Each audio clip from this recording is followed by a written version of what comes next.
Hello viewers, একটু আমি বলবো স্কিবিডি সিরিজের টাইটান বাইটান সম্পর্কে। তো তোমাদের কি মনে হয় স্কিবিডি সিরিজ এমনি চলতেছে? কারো কোনো ফেভারিট ক্যারেক্টার নাই?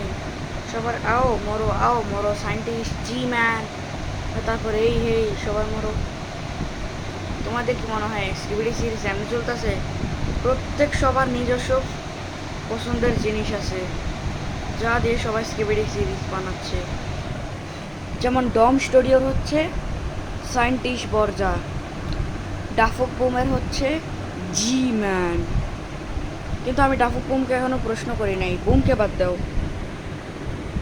তো এভাবেই স্কিবিডি সিরিজ চলতেছে, আর প্রত্যেকের নিজস্ব ভিলেন আর নিজস্ব হিরো পছন্দ আছে।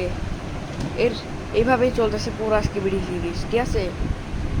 সো এর কারণেই এটা ভিডিও একটা সাবস্ক্রাইব। সো আমার কথা ভালো লাগলে সাবস্ক্রাইব তো করেই যাবা। নেক্সট ভিডিওতে আমি ডাফক বুম আর ডম স্টুডিওর মধ্যে কথা বলবো।